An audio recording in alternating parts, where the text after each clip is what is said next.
Following Dragon Ball Sparking Zero and Bleach Rebirth of Souls, another iconic yet enduringly absent fighting series is making a hotly anticipated return. After 2.5 decades on the sidelines, with headline characters relegated to making cameo appearances in other fighting games, Fatal Fury is back, with Fatal Fury City of the Wolves.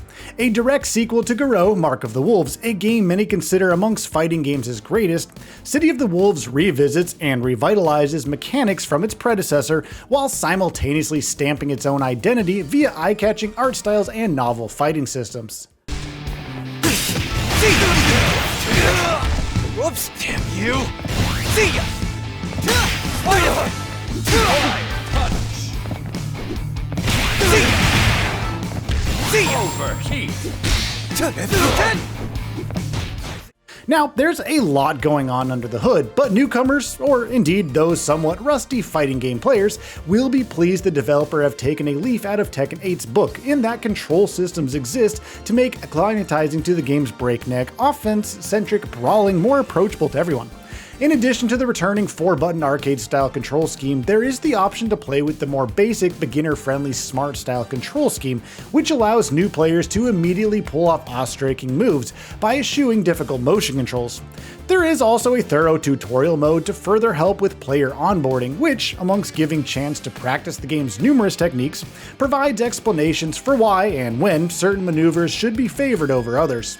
All in all, given the game's complexity, the developers are providing an inviting package, a relief of sorts that they've followed the recent trend amongst fighting games to cater to those who are, shall we say, just, less skilled overall.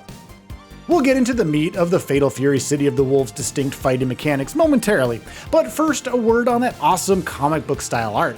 In short, if there was ever a fighting game to tempt an outsider into its world, it's this one. City of the Wolves balances cartoony yet distinct art and character design with fistfights which do feel impactful. There's a danger with this sort of aesthetic for fighting to feel lightweight, for style to dominate over substance, but with City of the Wolves deploying an over-exaggerated staccato effect to distinguish every blow, each kick, punch, block, and throw lands with force.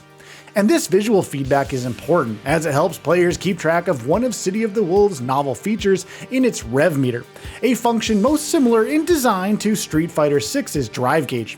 A part of the rev system, which is City of the Wolves' new fighting toolkit, the rev meter fills when players unleash a rev action. When the rev meter maxes out, rev actions become unavailable for a time. This ensures that these rev actions, ostensibly powered up versions of special attacks and guards, cannot be spammed. Players will need to think strategically as to when they execute a rev action.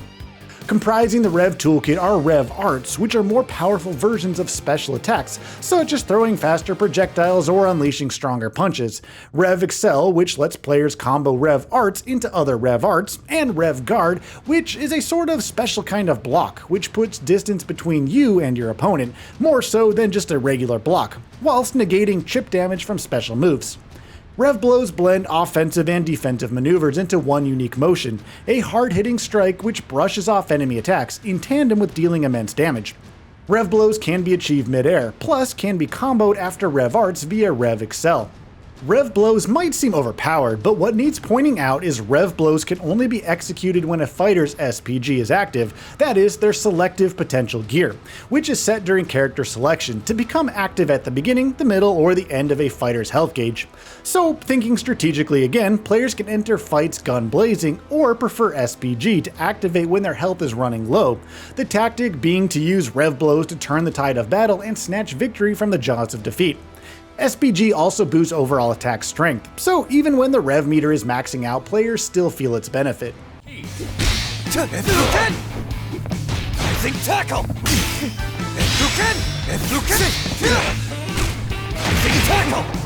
Double Rebuken! Double Rebuken!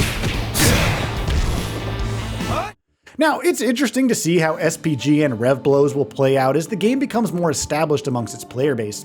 It could be rare that both players activate SPG simultaneously, and in this instance, rev blows can't be countered with another rev blow, leading to a potential imbalance and oversimplification of the game's complex mechanics. The rev meter can be recovered via the following methods: waiting, walking, or dashing towards your foe, successfully landing an attack, or via a couple of techniques returning from Fatal Fury games of old, just defense and hyper defense. But before we explain what those defensive techniques are, it's here, when rev meters are maxed, that another element of strategy comes into play, albeit with a shade more risk versus reward. See, when rev meters are at their maximum capacity, a fighter's guard gauge has potential to deplete as well. Displayed via a small meter below player health, the guard gauge will reduce with every blocked attack, and should this reach 0, you'll enter a guard crush state, meaning it'll take longer to recover from hits. Just Defense tasks players with blocking their opponent's strike at precisely the right moment, akin to Street Fighter's parry mechanics perhaps, with boons to health recovery, rev meter decrease, and the opportunity to perform a guard cancel as the reward. The latter being an interruption to your own block status to perform a counter strike. With some counters such as Ignition Gear or Redline Gear, gears in City of the Wolves are essentially a category of special move, just to note, executing more rapidly than if chosen any other time. Hyper Defense ups the ante in that players must execute a forward input with surgical precision during a multi-hit attack, although the rewards are the same as in Just Defense. Further options to recover rev meter are possible though, and these are especially useful if your fingers aren't nimble enough to execute Just or Hyper Defense.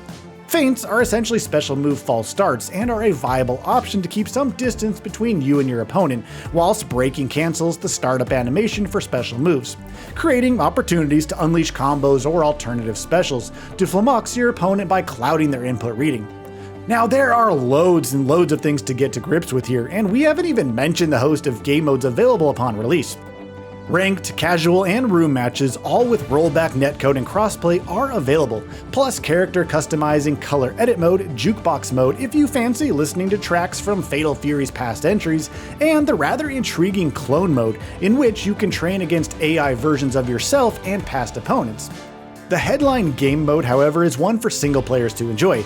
Episodes of Southtown is a single-player RPG mode whereby you'll square up against foes dotted across the titular town, with victory in a variety of rule-specific skirmishes yielding reward points to level up your character. Surely a shoo-in for the most exciting fighting game releasing this year from what we have seen given results of the recent open beta. The only drawback with Fatal Fury City of the Wolves is its lackluster matchmaking. At the time of this feature's writing, another open beta is scheduled to start imminently. Fingers crossed this helps the developers identify the root cause of the game's matchmaking problem as sort that out, and Fatal Fury City of the Wolves has potential to re-enter the pantheon of video games' greatest fighting experiences.